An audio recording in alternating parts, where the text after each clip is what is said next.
Hey guys. How's everybody doing? Hello. Hello. Well, I guess we're going to, today, this is the first episode of Versus. I guess what we're going to call it for now. It'll be Last House on the Left versus Last House 2 or Nighttrain Murders. Did they call it Last House 2?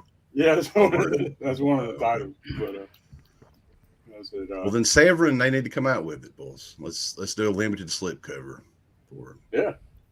I agree. Oh god, yeah. I think this is crying out for like a new release, and because the 88 films when I got, I think it's 88 films.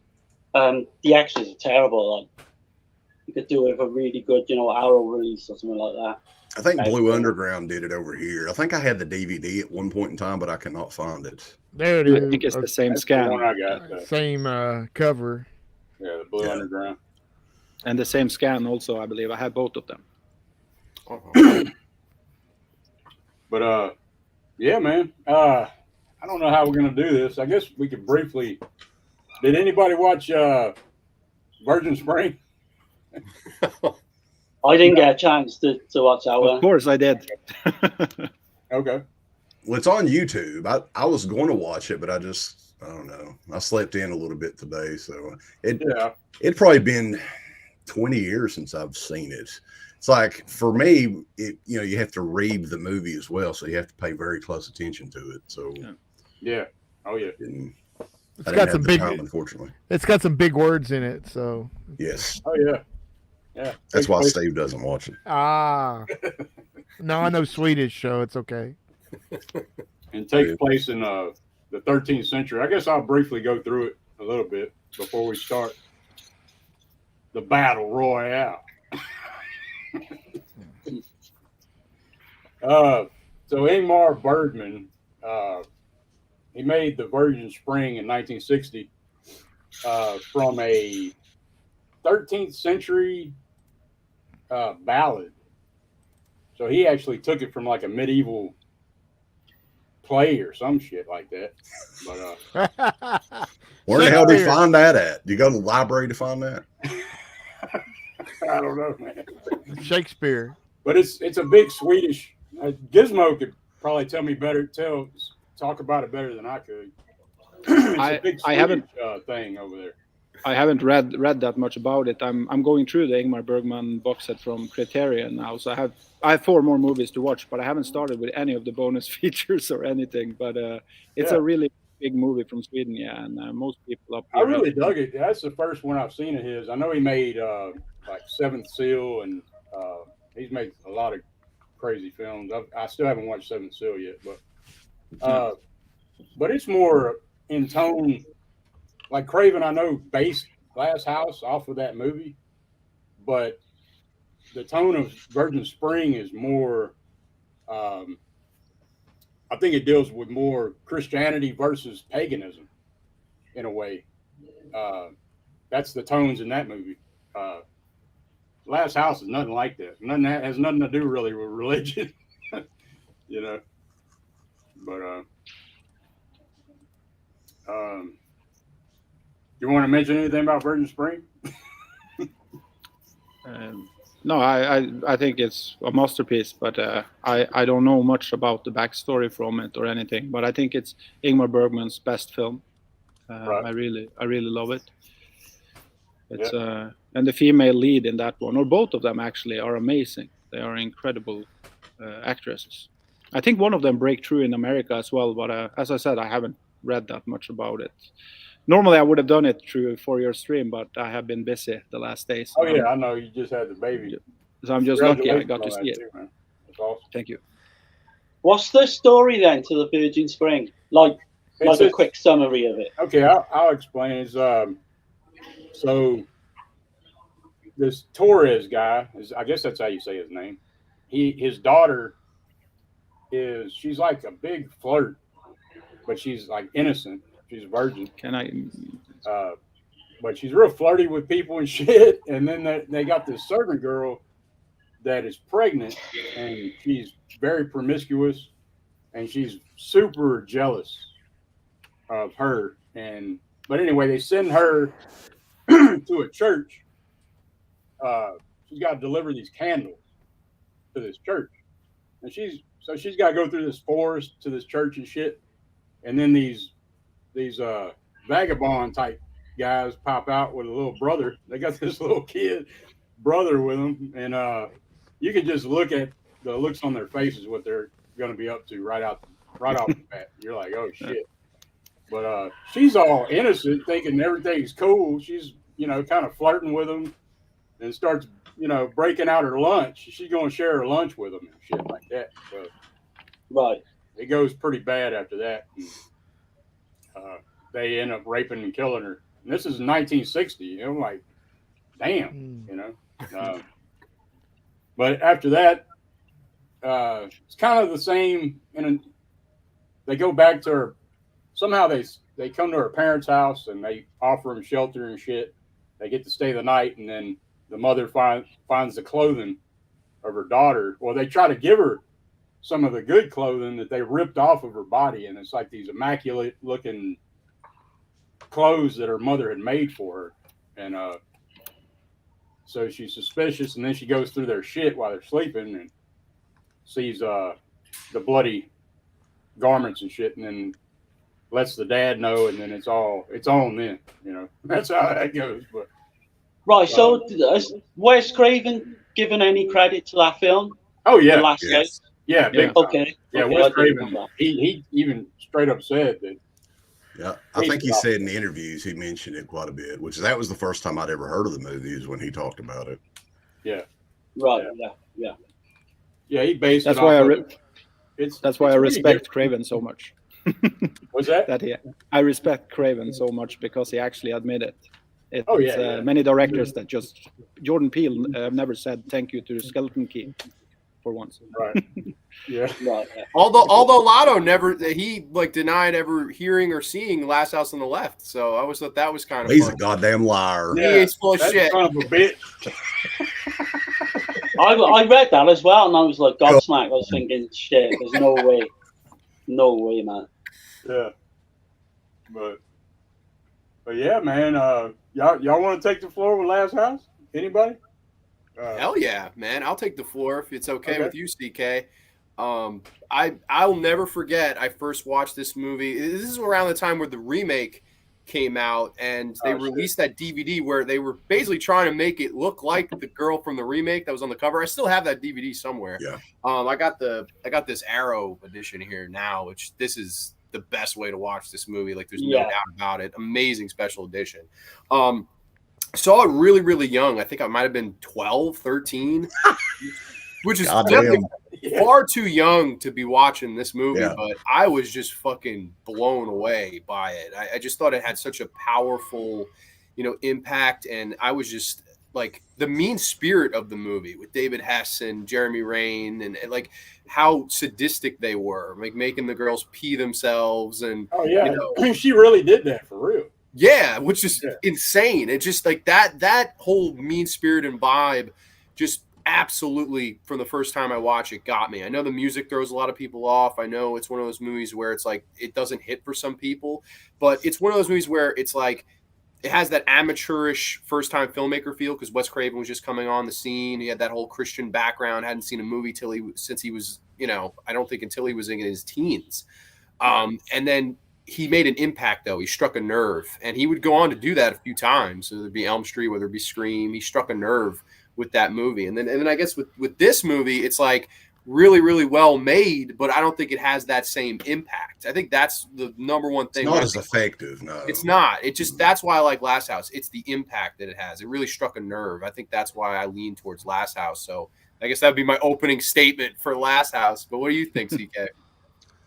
I mean, the thing about the movie for me too is for years and years and years, I'd heard about this movie and never seen it.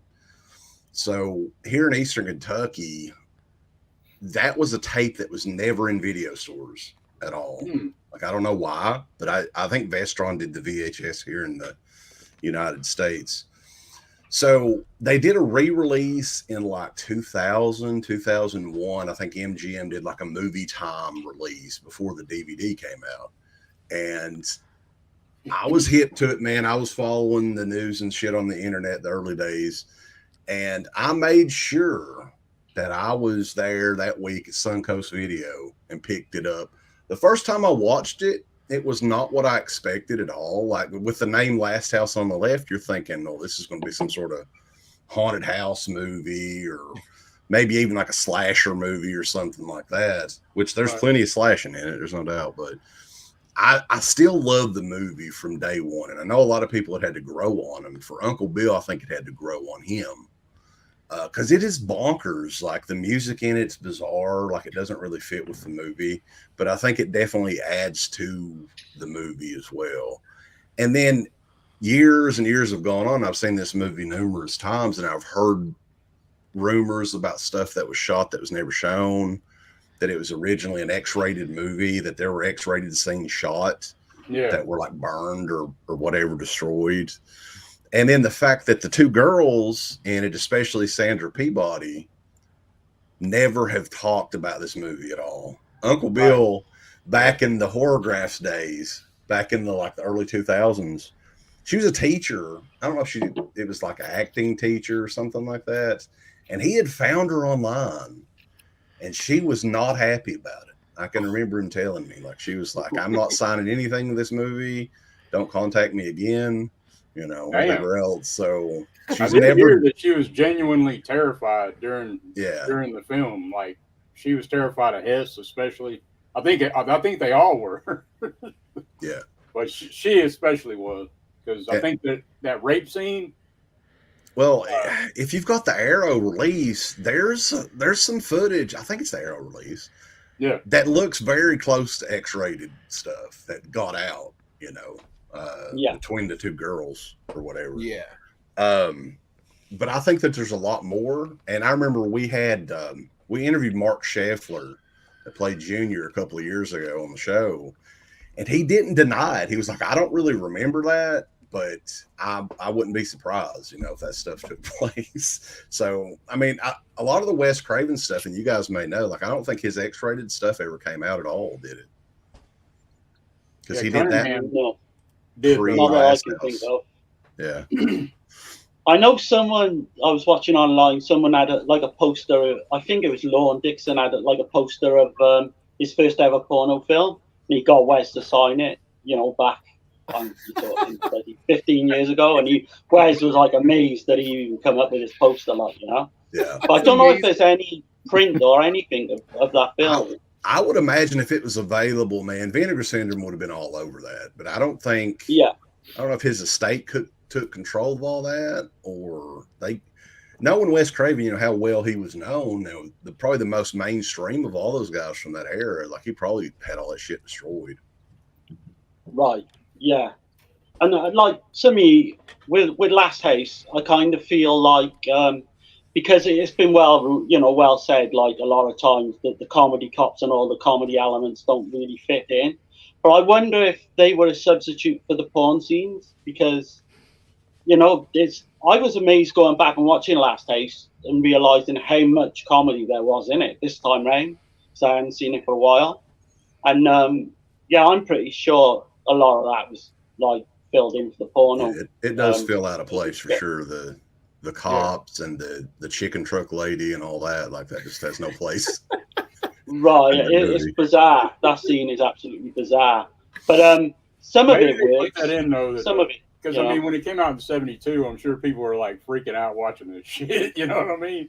So to lighten the blows or whatever. But the way it's shot, 16 millimeter, blowed up to 35 millimeter. I mean, it's already grimy as hell, but it's even more grimy. You feel like, I remember first time watching it, I was pretty damn young too, and it just I felt wrong for what the hell I was watching. You know what I'm saying? Right. Yeah. Now, Dirk, did you find it in a video store where you lived at, or when did you? So. Okay. I mean, I believe it was on VHS here. I remember seeing it though pretty young. I was probably 12, 11, somewhere around there.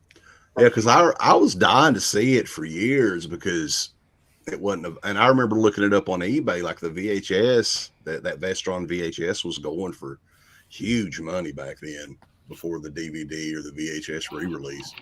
Were those cut? those VHSs? Yeah, I think so. Yeah. Yeah, it was still. I mean, it still showed the guts and shit, though. I mean, that's one image I'll never forget when they're pulling the condoms and shit out. I think the psychological horror in that movie is actually really understated too. Like, I know it definitely is one of those movies where it doesn't shy away from showing, but it's like, to me, the most disturbing scene is after he rapes Sandra Peabody, and just like how disgusted she is and defeated she is, as she just kind of just gives up and walks into the water. And even they're like disgusted in themselves as they watch what David Hess did. Like, I think that scene to me really left the impact for that movie. I was like, wow, like it's not just a mindless exploitation film. Like, there was something to say here. Like, he robbed her of womanhood before she even got to know what the fuck it was, like they're just the soft music that plays in that scene too, after he rapes her or whatever, and he's got that slobber dripping down on her and all that, like, yeah, carving his name in her chest and shit. People put over Hess quite a bit in that role, but like Fred Lincoln, I think, does an amazing job as well. And he was a porn actor, the guy who played Weasel.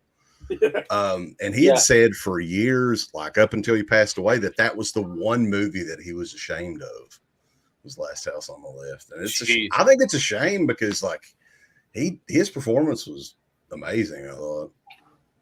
I seen him doing an interview before he passed away on a podcast, and he was mentioning the fact that he did a lot of behind the scenes stuff with the film and never got credited for it. And I think he had a massive fallout with Wes Craven for some reason, probably to do with that.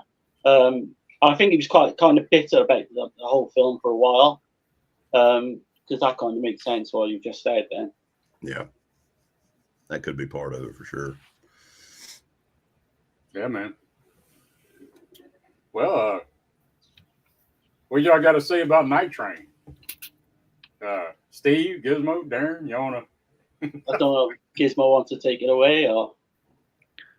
I don't know. The most important thing with Nighttrain for me is the ambiguous kind of twist with the film that I was lucky to see the first time. And the only reason I saw it was because of the poster art of the Blu-ray cover. Then I understood the film. I would never have understood the film at all. No, not that one. The one from 88 Films. The one that shows the looking people? Yeah. Because I look at that film as a lot more than just a rape revenge kind of terror film. It's for me, it's more of a psychological horror movie where it goes to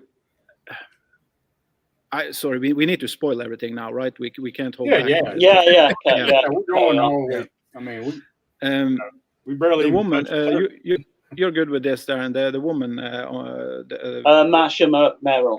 Masha was it? Yeah. When you first get introduced to her, you think of her as a victim through the entire first act of the film. Yeah. Then there is a soft twist in the story of her character, but that's the twist for the entire film. So when you follow her journey from that point till the end, then there is no rape revenge here. The whole story is about her. We found out the name before when we had this on the WTF stream. Not demon, but we used another name for her. But she is some sort of dark force that controls people in her. How you say? When she entered the room, like where she are. Yeah, she just like makes people fucking do evil shit when they're manipulative. Yeah. Thank you. She's a feminist. No, I'm kidding. but I thought first that I almost didn't dare to tell this to my friend. We were three people were actually seeing this film, and because I felt like I overanalyzed this movie. But suddenly he said the same, like before I said anything. Like, did you take that with a woman? And then I just got like goosebumps. It freaked me the hell out. And I was pretty old when I saw this. I was like 32 or 33 the first time I saw this film. So it just elevated to maybe the best Italian movie ever made for me. Oh shit! Wow! Right? Yeah. Oh, no, hell no. I completely second that as well, because that character of that woman, because we start off, we got two thugs. They're kind of like minor criminals. They do this Santa over and they pinch his money. But goofy. They're goofy early on. Yeah. But when she enters, the scene, like Gismo said, we think she's going to be, another victim. But where the film is so powerful is the fact that I think she absolutely carries the film, because they kind of go up a level then from being petty criminals, which I believe they wouldn't have gone to rape or murder if it wasn't for her. And she kind of instigates it all. But that's the difference too between the Krug and company versus them, because they're all fucked up, vicious people. Yeah. That's why I think Nighttrain is stronger. Thugs, and she's the real. I guess it's kind of like speaking on classism, like different classes of people, because you can tell she's wealthy and she's gonna get away with whatever she wants to get away with. I don't think she's a human, Dirk. I think that's the whole thing with the story. I don't think she is a human in the story. I remember you saying that, but then I was watching it again, and the part where the girl dies at the end of the movie. She falls to the floor freaking out because the girl's dead. She's like slapping her around, trying to make her come back. Yeah. And so then I was thinking, well, that goes out the window. No, because sorry, can I just say something? Yeah, in the beginning of the film, she's also playing a role. She's playing afraid, and when she gets into the room with the Nazist, she's also playing a game with them. She wants to control everything where she are. That's the thing. I think she's just doing everything. So it's almost like Borgman. But she looks like she's genuinely terrified, not because the girl died, but because she's going to get her ass in trouble. Yeah. For doing this shit. The character is just a good actor. Yeah, I mean, that's the thing, though. Who's the best? She does get away with it in the end too, right? I mean, we don't see anything that happens to her, so. Right. I like to think of her as the same character that shows up in Deep Red, and like she's reformed a little bit. She's a psychic murderer. So she kind of deserves what she gets because of what she did in this movie. Okay, that makes sense. Yeah. I think it's definitely a political message in Nighttrain Murders, because he said something like the rich shall turn to the poor in order to fulfill their darkest plans, and there's kind of that divide, isn't there, with the rich, poor. So that's why I think it's slightly stronger than Last Taste, but I'm not going to, say I don't like Last Taste or anything. I think it's a masterpiece as well. But yeah, I think, if you want to go into differences in the films as well, I think the parents in Nighttrain Murders are slightly stronger. Well, yeah, more than in Last Taste. It's a way bigger budget, but I think the effectiveness of the lower budget, the grimy looking shit, I feel like I'm there. I feel like I'm there witnessing this shit or something. I'm sorry, but I don't know the budget for Nighttrain Murders. Do anyone? I was trying to find it, but I can tell that it had to. It's got to have 90 grand. Budget. I mean, Last House is only 90 grand. I think the performances in Last House is a big difference too. Like, I mean, the lady does fine, in Nighttrain Murders. Yeah, she's the. But like, there's all the characters in Last House on the Left are really believable to me. Yeah.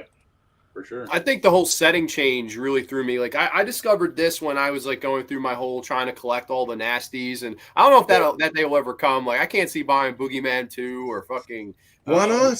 Cannibal Terror. Like I can't see spending money to buy shit like that. You gotta get them all, man. It's like I want to get them all, but it's like I don't know. There's a couple where I'm like, no, like I can't do it. But I was going through all the nasties, and of course, House on the Edge of the Park, which was Diodato, and Hess basically coming back to play a very similar role that he did in Last House. I loved that movie, and I was expecting similar with this, and obviously the stories are very similar. You just have a setting change, but like the main difference was how well this is made, and like the use of color from Aldo Laudo, like a lot of the blues and Even in the bottom that you did in the thumbs. The production is way bigger. Like, dude, it's a gorgeous looking film. It really, to me, it's like it's the opposite. Where this is very amateurishly made, and you can tell like this is just people in the fucking woods. Looks like a documentary from the 70s almost in certain ways. Yeah. This definitely I thought had that slick style, and I was like, wow, like I definitely think if you are someone who was in between on Last House, didn't know how you felt, weren't feeling it, I could totally see somebody feeling this more. So I get why, we have the 3 and 3 here. I definitely could see why someone would pick Nighttrain. I just felt Last House had the more impact for me, but I don't think that's to say that Aldo Lotto didn't make a really good film here too. I liked the train setting. I think it's actually quite disturbing. Like I actually rewatched it late last night just to make sure it was fresh in the brain, and man, I think it's fucking unsettling too in its own way. It's not like where Last House feels gritty, grimy exploitation. It's like makes you feel horrible about yourself, but it's gorgeous to look at. That's what kind of threw me off. I was like, man, this is something else. It really can't really suspend disbelief at all with this one because it just looks like and there's some ridiculous shit in it too. Like, I mean, the guy.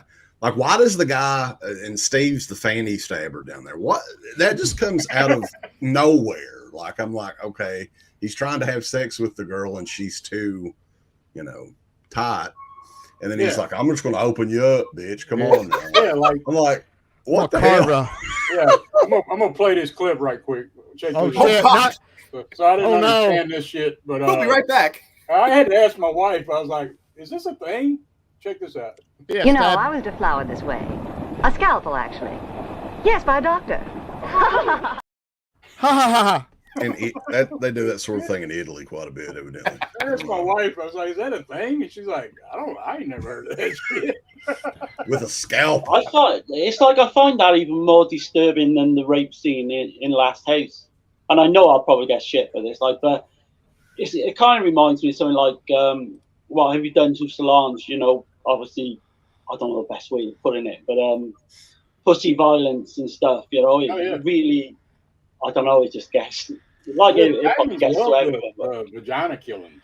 I don't know if it's just me or I'm just that sick, but I just fucking laughed. Like, I just, I can't watch it. I mean, the blood, color of the blood and everything. So, I mean, the old man that's watching from outside too. I laughed at that. I was like, what the fuck? That's another really creepy aspect of the film, when he gets involved as well. That's the most creepy thing, I think. So sleazy, yeah. Do you guys think the revenge works as well in Night Train murders as opposed to because I think that's the biggest where I'm like, I don't think the revenge works nearly as well in Night Train murders. It's a coincidence, ain't it? Because I mean, these are not in a localized area. These people are on a train, got off, and ended up at the people's house of the parents of the house. It's so outlandish. Night Train to terror. Yeah. Oh my God. Yes. But if you think about it, I find it more believable because they obviously get the train tickets of the two girls, so they've had to get off that stop. It's not inconceivable. Obviously, he's a doctor, the father, so he's she got an injury to the leg. So I find that a little bit more believable than Last House, where they just happened to just come across, by chance, come across that house, and the woods by where Mary lived, but I just found that a bit more believable.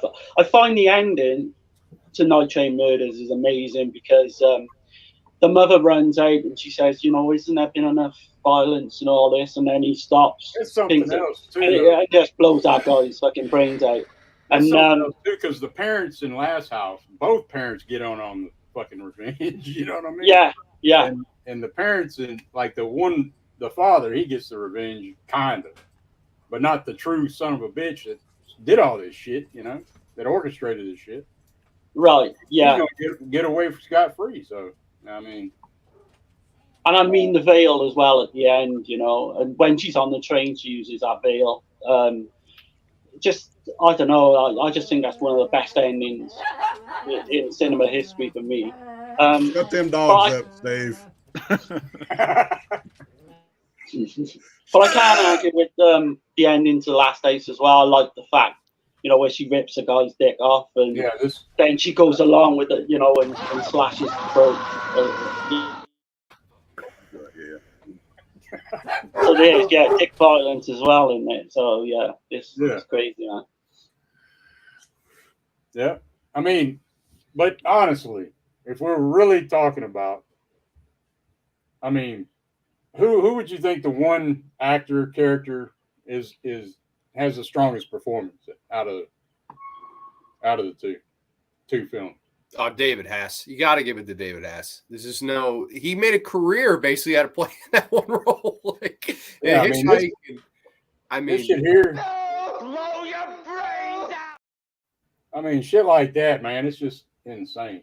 Yeah, it's like to the point where they, like you said, Sandra Peabody was actually fucking terrified of him. And I think the whole cast in Last House does a good job. Like I really like the two lead victim girls. I think they're both really believable. Like when they're sitting down, she's like, "It's only you and me. It's only you and me." Like she's trying to, calm her down with the craziness that's going on. I thought that acting was really good too.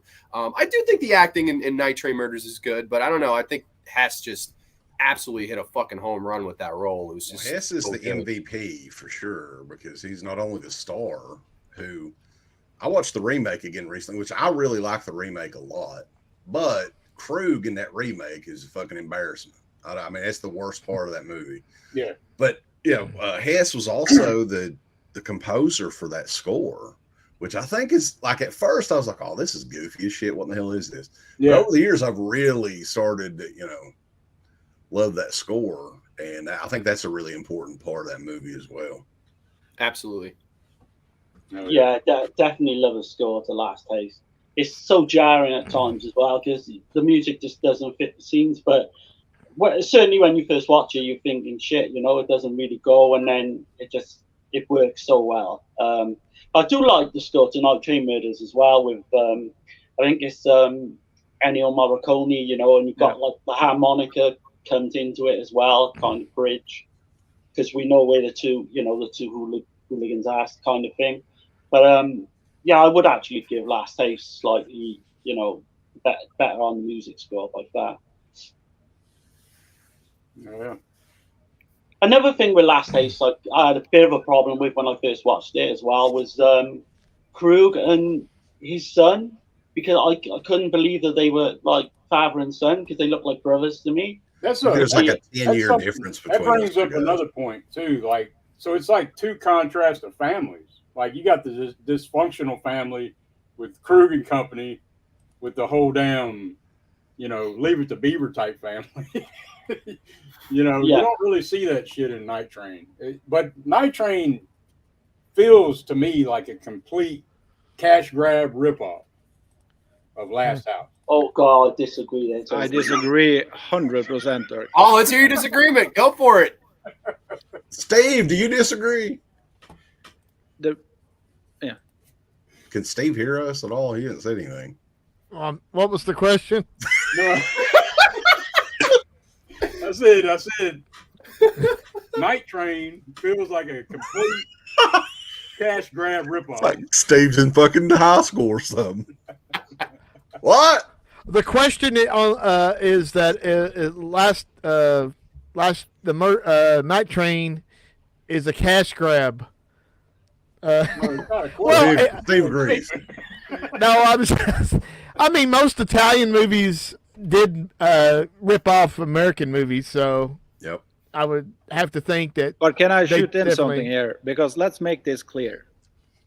Last House on the Left is a total ripoff of The Virgin Spring. That's a Swedish movie. Now listen. We talked about that earlier, Gismo. That's why I brought it up at the very beginning. Because Ingmar Bergman ripped that shit off. Oh, from the 13th century. Yeah, but you can't say that. That was not a movie. It's like it was a play. And Juliet, right? So, but the thing here is that it came from Europe. It went to America, and it went back to Italy. Well, he based it, but the story's way different than. I don't think the story between The Virgin Spring and Last House on the Left are that different, actually. When you think about the setup and everything, they're way different, because it's all about. I don't think so. It's all about because in the time, it's like Christianity's coming, right, to this new family, to that family, and they used to be pagan, so it's way in tone on the religion thing in Virgin Spring, because even the servant girl's secretly praying to Odin to cause harm on that girl, on the main lead chick that gets, raped and everything. Well, you can say that about every Marvel movie, but they are all the same. It's like you can put something in there, but when the plot line is kind of the same, they are kind of the same kind of movie, if you understand me. So it's didn't Wes Craven, though, he gave credit to the Virgin Spring, but this absolutely outlaw Lado motherfucker, he said, "Fuck you," This is he was even called Last House too. What the fuck? Too much pasta. But what if he actually based that film on the Virgin Spring? Yeah, fuck you! I come up with this shit. It's on a train. I put my movie on the train, and it's at night. You was shooting in the woods, and it's murders. Ingmar Bergman, I fuck them all. A bird man, what? Wait, I want to hear the argument though from Gizmo and Darren and Steve. Like, please tell us. Go on, Steve. I'll let Steve go. Last House to me is really stark. I mean, obviously with the comedy stuff is out of place, but it's so stark and realistic to a degree. And with Last House or Nighttrain, you can with the dubbing and stuff, you can kind of step out of that and just view it as something that's you could. It's not that it's more of a movie experience versus Last House. It's so stark it almost seems like there's someone just got a camera and started filming all this crazy shit. That's my 2 cents of it. Yeah, I completely agree. I think Night Train Murders is more, I think John alluded to it, it's probably more cinematic, because Last House is really grimy, as we said. But I just think the whole train thing, the two girls, I will actually argue on the side of Last House. I think the two girls in Last House are by far better. But I do like Irene Miracle, and I do think the other girl, does a fairly good job, of this virgin type. But yeah, like I said earlier, I just think when that woman comes in, Marsha Merrill comes into play, the whole film changes, and it just goes up a level, for me anyway, it just goes up a level to Last House. But it's kind of hard to argue because it's like saying what your favourite son is, because I love both films so much. But yeah, I just feel, just slightly has the edge. But you guys, let's get into which film influenced more films. Oh, wow. Last House. Not even close. Like I think it influenced fucking. It influenced this movie. Yeah, I just grabbed this. I don't know if anyone's seen this here. This is another. Oh yeah. That's kind of the Last House on the beach. It's on the beach. Yeah. Lorinda Balkin, and they rape somebody with like a cane. Like it's very like Last House. Yeah. Also, it's got none in it or something. Nuns. Yeah, that's right. Yeah, it's like none of it. They were having none of it. No. That is actually a semi-sequel. It was actually filmed as a semi-sequel to Night Train Murders. Was it? I didn't even know that. Yeah. Wow. It was called Terror at one stage. Wow.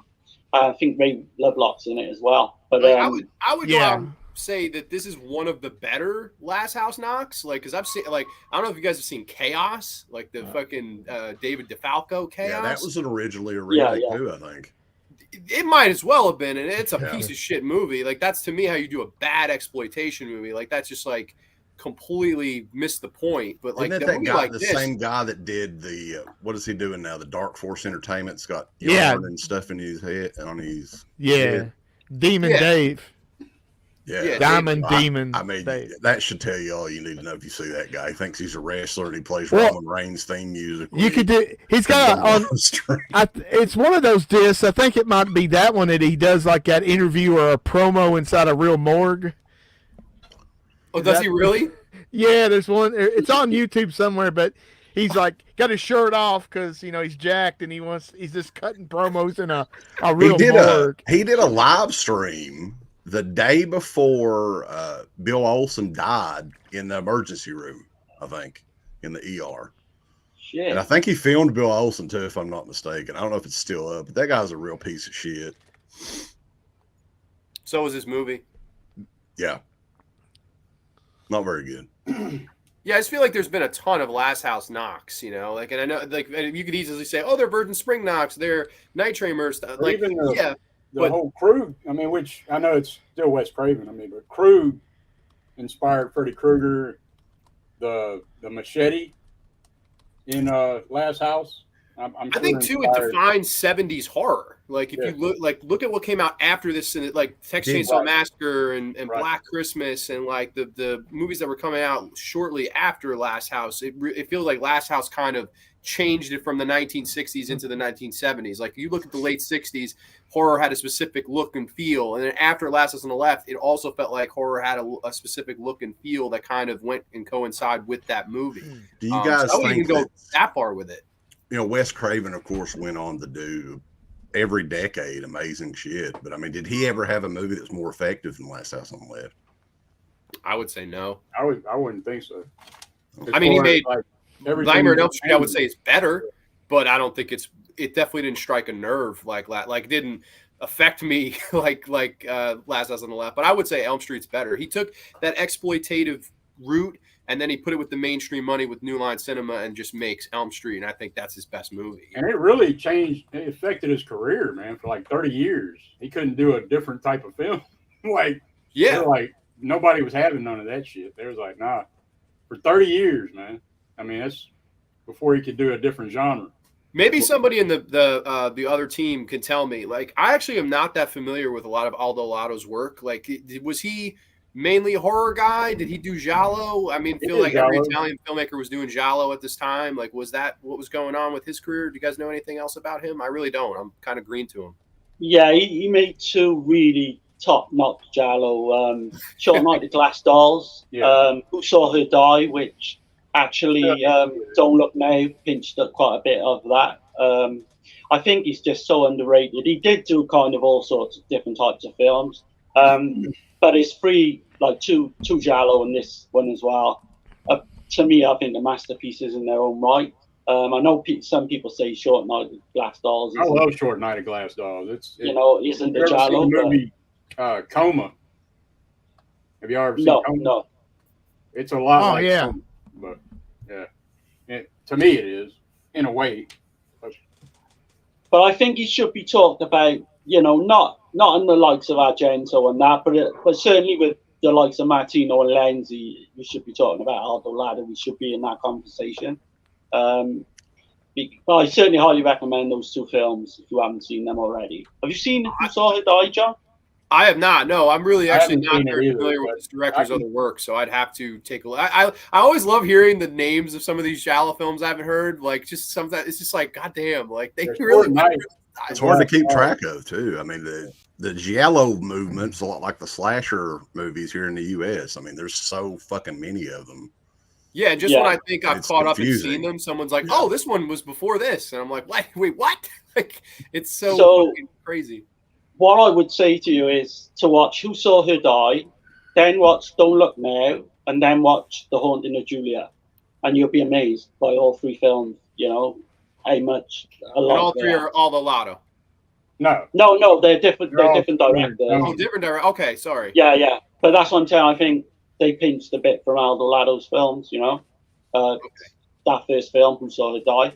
But those three films are so much alike. It's incredible. You'll be amazed if you watch them back to back. Like. But yeah, I highly under. He should be talked about quite a lot. But that's just me. Great director. Cool, man. I'll definitely try to check out his other work. I definitely like. I also would say this too. Like, and I don't know in this particular case. I actually do. That would be my thought. But like, I feel like Italian cinema at this time, at least horror Italian cinema, was very monkey see, monkey do.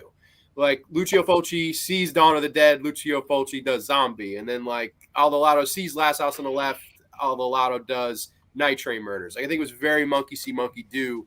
In Italy, especially at this time, like, it just seemed like they were like, oh my God, like what the Americans are putting out, and then basically started their own subgenre in Italy with these cannibal movies. It was like, oh, they were just trying to one up each other.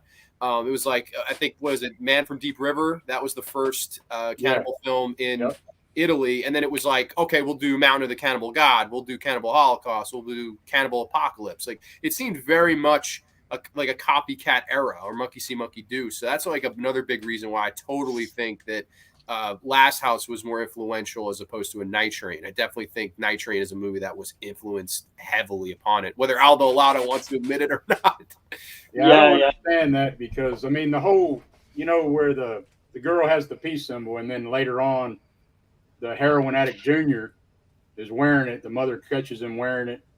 Yeah. Same shit with the other Curly. Is that his name? With the turquoise tie in it, yeah. He's got a turquoise scarf on. It's like, what the shit, But that's just one example. And the parents take revenge at the end too. I mean, come on. Right. Yeah. But like going into like what John said about the Italians ripping. I think a lot of them, they've done it a lot better in some, certainly with Zombie, I think it's better, and John's going to kill me for this, but it's better than Dawn of the Dead. I agree, though. I'm on Zombie. I wouldn't agree with that. So I see Chris C, the slasher dude, said the same thing. He says Zombie overpowers Dawn, but I respect her. And that's fine. Like, I think that this is a similar scenario where it's like we like Last House, but you guys feel Night Train overpowered it. So this is a prime example of that. I think in a lot of ways, Italian filmmaking was slicker at that time. There's no doubt about it. Like, if you watch, the stuff that Craven was doing in Last House as opposed to Night Train Murders, you see the experience that Aldo had. Like, it looks more like a movie, but at the same time, I think that reason that we're all in agreement that Last House is better is because of the impact that Craven caught. Sometimes it's like something you just fall into. Same thing with Texas Chainsaw. I don't think Tobe Hooper was going. Money isn't a factor. Yeah, he just got it. I think it's hard to do, but I agree. I think, hey, what better ripoff of or homage, monkey see, monkey do, whatever you want to call it, to a Dawn of the Dead than a Fulci Zombie? Like, it's one of the best zombie movies ever made, like totally top 5. Totally. Well, it definitely without Zombie, you wouldn't have had City of the Living Dead or The Beyond or any of those, which I think both of those are better than Zombie. I think it works both ways, though, because, you had like Torso, Bay of Blood, and they influenced the American slasher film, Sure. So they were borrowing from the Italians as well. So it does work both ways. Well, anything that's a success, not only in Italy, but here in the U.S. too, and it still happens today. Right. There's going to be copycats for, until the next big thing comes along. Look when Blair Witch came out, how many freaking ripoffs and spoofs and stuff like that we had. And the same thing with Scream. So it's not just in Italy, it's everywhere.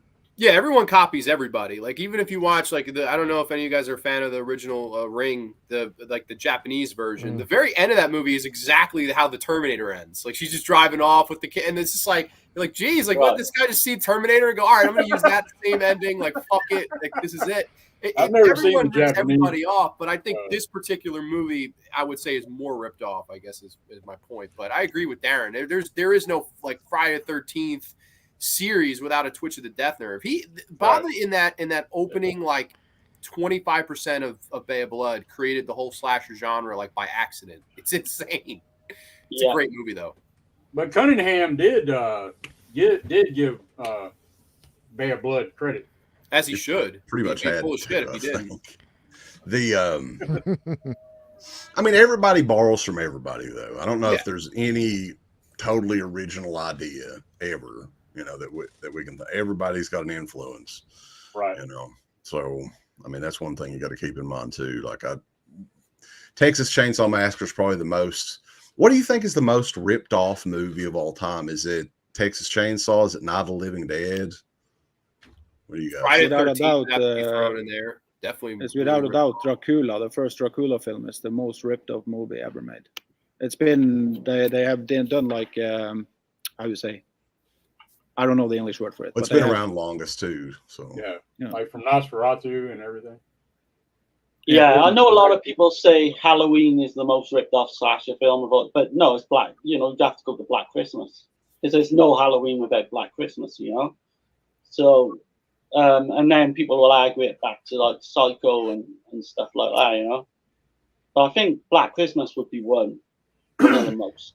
Maybe an interesting thing too is like, I actually really love both those movies. I love Black Christmas and Halloween. I mean, who doesn't? But at the same time, I would say Halloween was probably more influential post it as opposed to. But I don't think there's Halloween without Black Christmas either. And I love Black Christmas.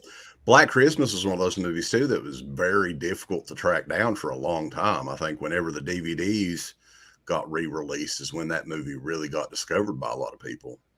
Whereas Halloween, everybody knew what the hell Halloween was because they've sold millions and millions of tapes and tickets and stuff here in the U.S.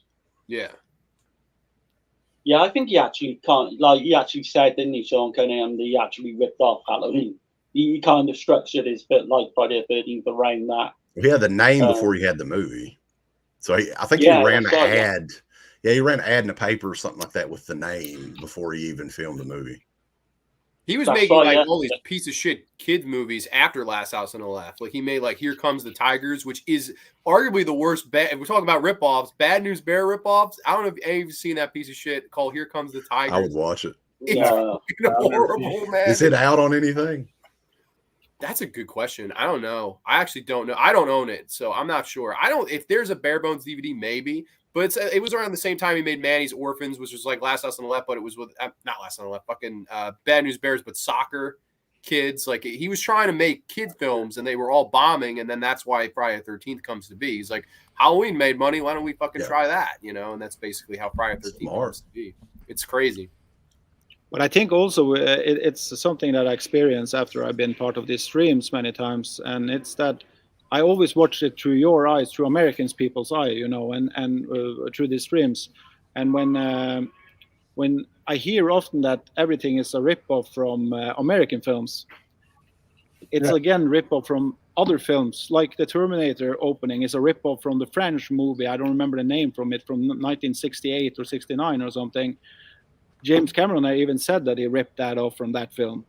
So it's like everything has a beginning, and I think slasher films are totally ripoff from Jolly films if we're going to take it there. So it's like, so I don't think there is like, maybe I believe that director that he has, I don't know, that he hadn't seen Last House on the Left, because many times when you watch films that There's no way that he didn't see Last House. Come on, man. No, but you're just saying that, but let's break it down. Why do you think there is no way? Give me a really good reason why there is no way. Well, for one, like I mentioned earlier about the scarf thing, that is like directly like the same shit, exactly the same damn thing. You know, the dinner table scene when they're sitting at the dinner table with the family. You know. Well, what if you have seen pictures of that? You know what I mean? Like you get influenced by stuff you have seen in different places, and before you didn't have internet. So what director did before, they got books around from different films from around the world. I'm not saying that he hadn't seen it, but I'm just saying that I think it's easy to just come to that conclusion, because I don't think that those two movies have the same plot line at all. I think they are totally different. I think all three films are completely different in a lot of ways, but there are things that are ripped off. There are aspects that are very similar. Yeah, absolutely. So I agree to that. But I'm not saying that he haven't seen it. I'm just saying that I will never go to a conclusion without having like, I think the reason that Steve likes it so good is the fanny stabbing that was in it. That was his. He's still not listening. Is he listening? Yes, I'm listening. You were talking. You like piss porn, so you probably like the peeing in the. You like gurgle it. You like drinking pee, Steve. No, here. I filled this up for you. Here. You like that thick, frothy pee. Well, it's amazing how you can describe it like so lovingly. Because you told me that was your favorite. Yeah. I think we should make this CK versus Steve. You was like, man, I like that thick, dark yellow early morning pea. It's my favorite. Right. Well, I'm gonna ask the chat, man. I've ignored the chat the whole damn time. I just forgot about the chat. The cat. Ask the chat what they think. Which is a superior film, in your opinion? Which is, none of this shit matters. I mean, we should have a poll in the chat. It matters to me, damn it. I'm betting most haven't seen Nighttrain Murders. Yeah, it's not. Too. Yeah, I agree with Darren. It's not. I don't know if it's a fair. I think way more people have seen one than the other. That's true. We don't even have to ask the chat. Why the hell we even do this shit? Well, you can. I'm just saying. No, I mean, but I guess to make our valid points, it's interesting. You could have easily done, Last House versus House by the Edge of the Park, which everybody has freaking done. Yeah. But you wouldn't have had Last House on the Edge of the Park without. This catapulted Hess into Italian films too. We would have never heard him talk about boogieing in the Park movie if they hadn't had this movie. So do you guys think? Movie. I love House on the Edge of the Park, man. I was going to say, do you think Last House is better than House on the Edge of the Park? Yes, I do. Yeah. Oh God, I don't. No, I think Park is so much better. Again, it's so much more entertaining. You got music, but it's not as effective, in my opinion. Definitely not. Yeah, Last House is a movie. When you first see it, at least, it's stuck in your head for a long freaking time. You're like, God damn, boys, that's some hardcore shit. I can't imagine what it was like when they were filming that movie, like behind the scenes. Think of some of the scenes that's in those movies. That movie. It just doesn't seem like a movie. It seems. I know that I'm glad they burnt the porn stuff because I don't want to see any of those people have sex. No, Wes probably does. No lie. He likes that. Jeremy Rain, she was kind of cute back in the day. I wouldn't mind seeing her. Jeremy Rain looked like a fucking porcelain doll. Like there are few people that ever. She was just such a uniquely looking woman, and she was. Since she married Dick Dreyfuss, right? Wasn't that? Yeah.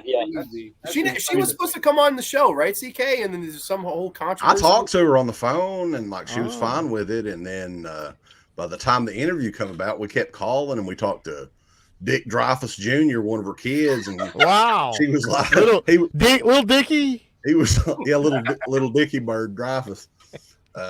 Said that she was out rescuing a dog or something. I don't know. What? I was like, I thought we had the time scheduled and everything. So yeah, we never did do that one. She saved a dog. That's more important than talking. She's a cadet in Linda Blair's Heart Foundation or whatever the hell it's called. Oh shit. So what's the verdict? I mean, what do y'all think? Y'all think all three of these? Well, y'all haven't seen Virgin Spring, but I'd say that everybody should watch, at least check them out. Yeah, definitely. I'm not saying I do like Nighttrain Murders. I do. I think it's actually a really good movie. Like Nighttrain Murders is a Christmas movie, isn't it? It technically, yeah, I guess so. There you go. Yeah. Right after Home Alone, you can watch this. It's a birthday movie. So most of the shit actually happens on Christmas, isn't it? Yeah. Like the dinner scene's on Christmas, right? Yeah. There you go. I don't have that Christmas feel, but yeah, you know what we're doing for Christmas this year, though, boys? We've come up with the slogan and everything. It's called "Eat Shit for Christmas." Damn. And we're watching Salo live commentary, maybe on Christmas Eve. Oh my God! With chocolate pudding. With chocolate pudding. Chocolate pudding pops. Chocolate pudding and put some peanuts in the pudding and everything. And just showing man. Yeah, man. And smear it all over. Yeah. I think that'll be a draw. We got to do that. If that doesn't draw, what will, Yeah, you gotta go better writers. We'll make Steve look into the camera and go, like that, dude.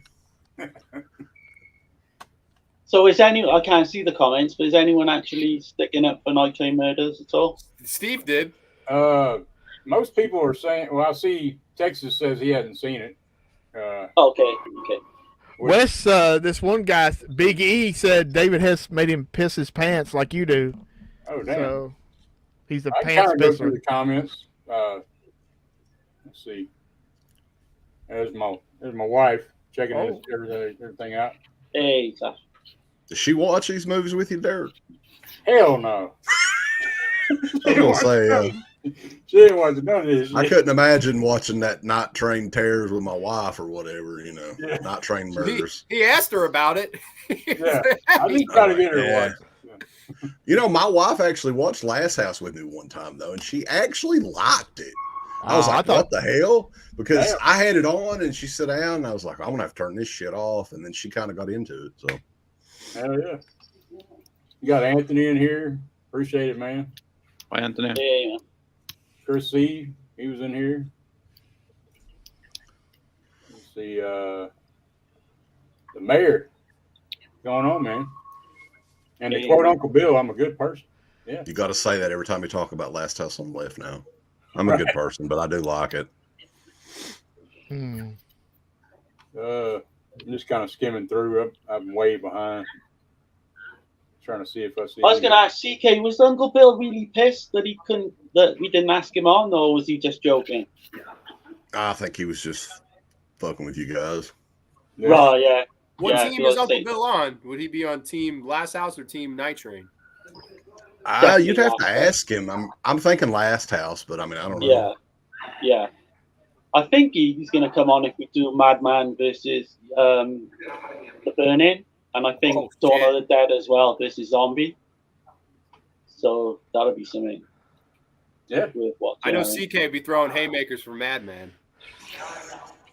Oh. That's going to be interesting because I know Dana obviously loves The Burn-In as well, so we're going to ask her.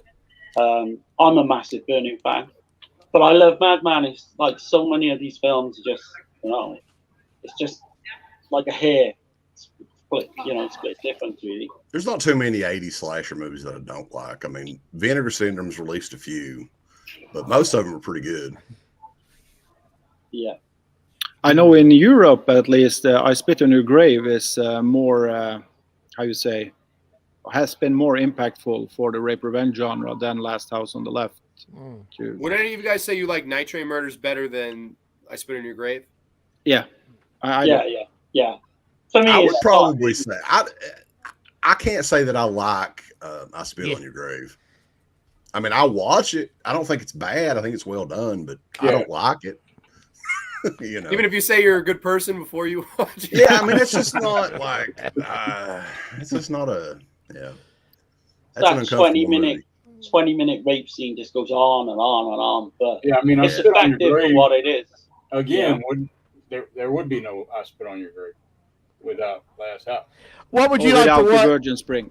Would you rather watch the Virgin Spring? Let me explain something right there.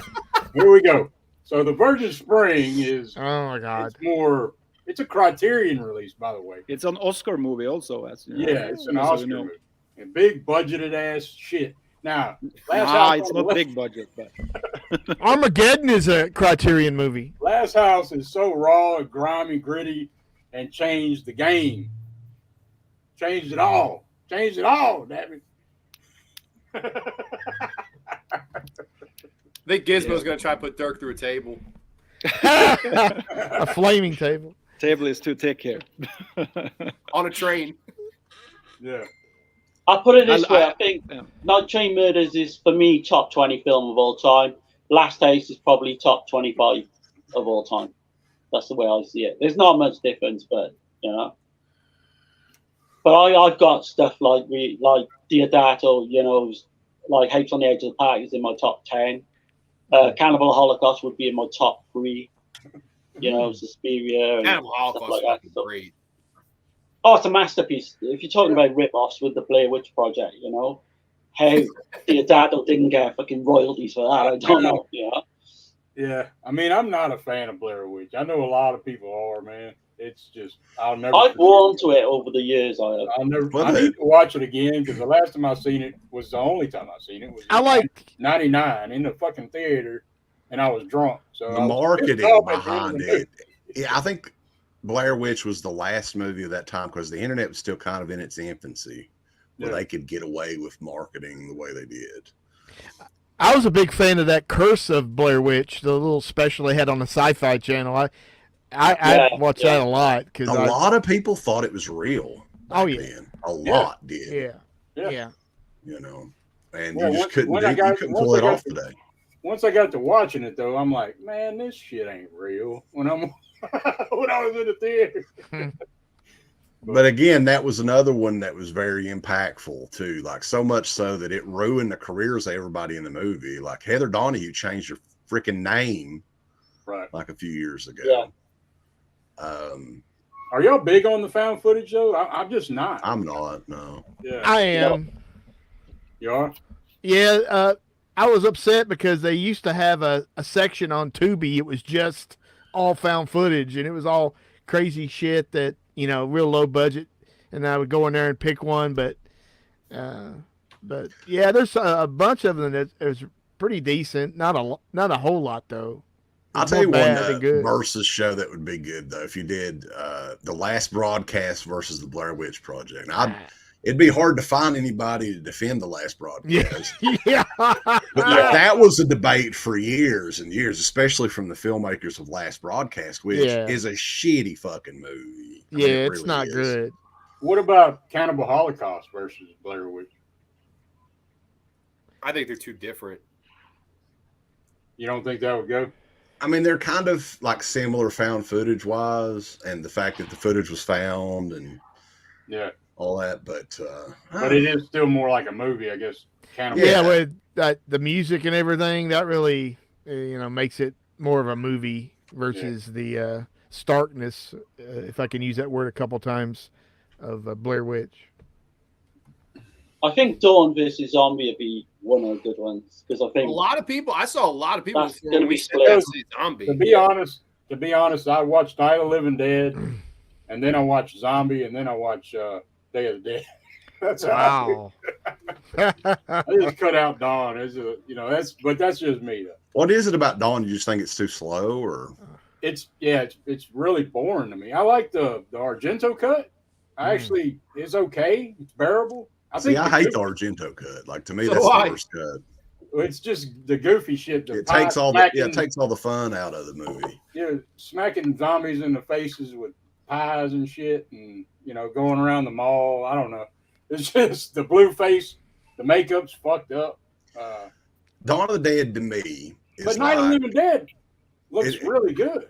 That's one of those rare instances where I watch a movie and it's like, okay, I'm going to put a Nintendo game in like Super Mario Brothers and play it. It takes me back in time, right, to the simpler nostalgia. Yeah, it's very nostalgic for me. That movie is right. But yeah, Night of the Living Dead. I find it completely boring. Do what? Sorry. I find it completely boring. Dawn of the Dead. I think Day of the Dead is the masterpiece. I think that's for me. I love Night as well, but I think Day of the Dead is. Day of the Dead has a better soundtrack. I think I will say that. Yeah, better special effects. Yeah, the special effects nobody can deny that. Yeah, it drags though. Dawn does a lot for me. I don't know. I've tried to get into it several times. But can't we all agree that any of those first three zombie movies is better than Survival of the Dead? Oh yeah. Well, they don't have a cameo by Michael Felcher, so he's wearing a Hawaiian shirt eating on somebody. So, well, that's the highlight, though. Yeah, that is the highlight. That's like what, half a second, maybe, or something. So just fast forward to that part. And we can make a GIF of that, and that'd be the best thing ever. Yeah. I met him actually at the Living Dead weekend in Pittsburgh this past summer, man. He was wearing a Hawaiian shirt. That's his gimmick, man. Yeah. Yeah. I mentioned, I'm like, oh, I'm a fan of Deadpit. And he did not want to talk to me at all. He was like, yep. I was like, all right, I'll go away now. I don't know. Did you know though? He told us that Trick or Treat, they're hoping to have it out before Christmas, and I'm like, what the fuck? Are you kidding? Yeah, it's stupid. Don't even come out with it next fall. Like that makes no sense at all. I don't get that. That's crazy. Yeah. There's a lot of films that are coming out that like some horror films on like Blu-ray and 4K, but they're waiting. It's going to come out like that Coffin Joe stuff's coming out like at the end of November. It's ridiculous. I would just wait and do it early. With the mastering or something like that, there's a wait. I think it might be part of it. I know Dirk got it, but did any of you guys get the Blood and Black Lace 4K from Arrow? Not yet. I'm getting it. I'm gonna get it with the Psycho box set. I might as well get them together to come at the same time. I've been trying to wait on each payday to get one thing. So I got the Psycho box set in the last payday, and I want to get the House by the Cemetery 4K. God, yeah. Oh, it looks insane. It's so sick. Yeah, man. It's really good. That'll probably be next week, maybe. So that's December, I think, isn't it? House by the Cemetery. I'm not sure. I'm not sure what the dates are. Arrow's got so much crap coming out, I can't keep track of it. I got the House by the Cemetery 4K from Blue Underground. That's the one I was talking about. It looks insane. Like absolutely. Yeah. See, I never did get that one. Yeah. It's great. It's real. I highly recommend. But if you got the Arrow one, I'm sure Arrow's going to kick ass with it too. So, right. It'll probably be the same transfer, but different features and all that. Yeah. I heard John talking about the region lock 4K. So the 4Ks are getting region locked from what Gizmo told me. Wasn't there a movie that you got that was region locked? Yeah, Spying by the Night or something like that. It's an animation film I bought that was region locked on 4K. Yeah, so they're starting to lock the 4Ks now. What? So I thought 4Ks were all region free. No, they were. They were. I was going to ask you about Blood and Black Lace. You watched it, huh? Yeah. Well, yeah. I mean, most of them will at least Okay. I think a lot of the boutique stuff you may not see that because there's not going to be a big, people aren't going to go crazy over U.S. rights, UK rights, or whatever. But like mainstream stuff, you may be seeing more of that from big studios. Right. Yeah. I mean, 4K is really a niche. I mean, that's so. I mean, I don't know. I think they're hurting themselves, but maybe that's like a plan to make territories and make money and the limit it to that. But there'll be a way around it eventually. Yeah. But well, man, I want everybody to. I thank everybody for coming on and doing this. Yeah. Yeah, it's been fun. It's good to talk to all you guys. And y'all sub up to all these guys, man. I put y'all's links in the description. You got Grande, John. Y'all want to promote y'all stuff? I mean, CK. Everybody knows who you are. But I just want to say thank you guys for having me on, and it's surreal to do a stream with CK and B Plan here because I was like the biggest Deadpit nut ever in high school, so it's like at least it wasn't middle school. We thought some people it probably was. I've been a fan of you guys since I'm really young, man. I'll tell you this, I wouldn't be any Grande's Graveyard without Deadpit Radio. There's no doubt about that. I mean, you guys influenced my whole like love for horror talk. So I definitely. Did you do the phone in as well, John, back in the day? Oh, I used to call them. Yeah, I would do. I remember, yeah. And I would do in high school and in college, I would do overnight security, and I would call them. I remember calling in the last show. I was literally at my job. I was like, the last show. I'm like, what the fuck? I was like, I have to call in. Like, what's going on? And Uncle Bill was going on the Rocky IV hiatus to chop wood and fucking run up the hillside and all that. So he didn't get in shape though for some reason. No, but did he grow the big beard? Well, I wouldn't call it big. He can't grow a beard. He's got the Keanu Reeves beard going on. I'll give him that. No, he's got like a Amish thing because he can't grow a mustache. Oh, he can grow the mustache, but the connection from the mustache to the beard, it's well, I got problems with that. Yeah, no. So it was surreal doing a show with you guys. A lot of fun, man. Darren is a good friend. I've had Darren on the show. Great people. And Gismo, I'm new to you. I sub to you, man. Definitely looking to check out your content. And Dirk's a great guy too. So just want to say thank you guys for having me on. It was a lot of fun. Yeah, man. No worries, man. I enjoyed it.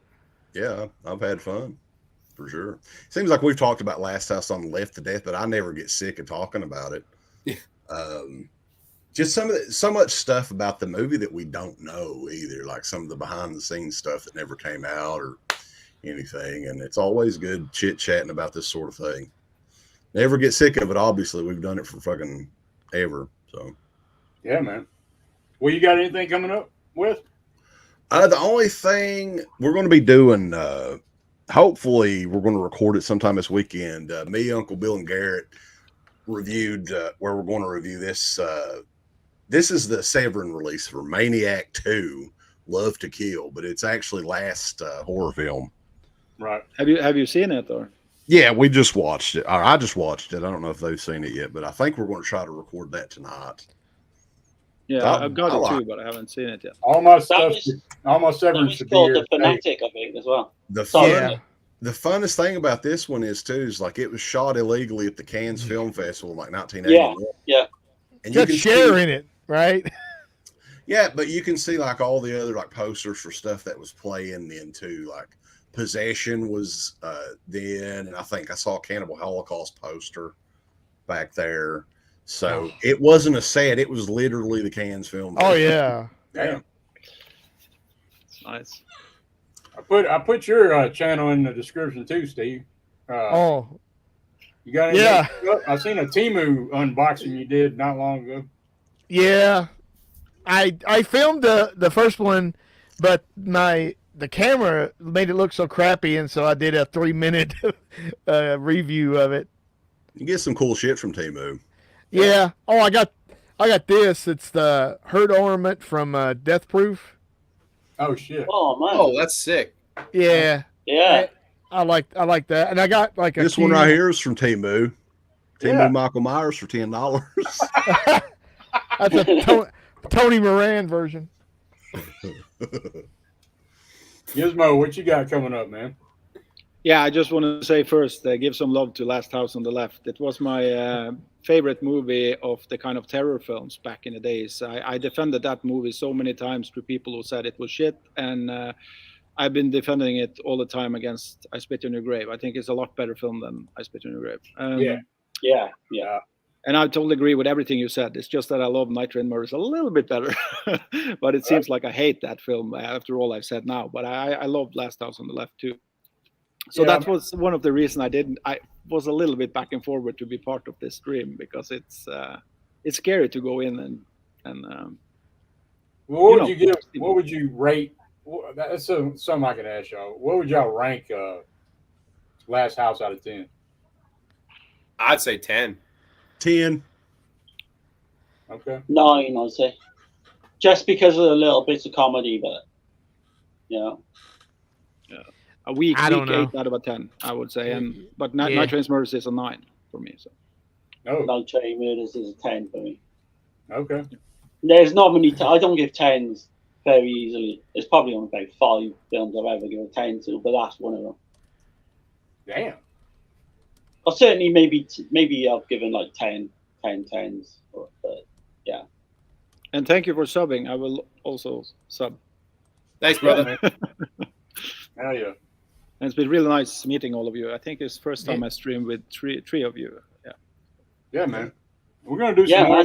I need to get it more fleshed out. I think we're in that Instagram chat, or a lot of us are in the Instagram chat together with Pop and Gizmo in that chat, I think. Yeah. Yeah, I can't find the chat anymore, so maybe I'm trolling. Yeah, he was telling me that today, and I looked on there, and he's on there. Yeah, because fucking Brian Goes Blue's always posting shit that's on sale, little son of a bitch. Yeah. I'm like, buddy, quit. Tell me about this shit. Right. But all you guys are welcome back on whenever, If we've got upcoming shows that you fancy coming on to, just drop us, an email or what have you. But I'm sure, like, a couple of the more streams of the verses coming up that you guys might be interested in. Yeah.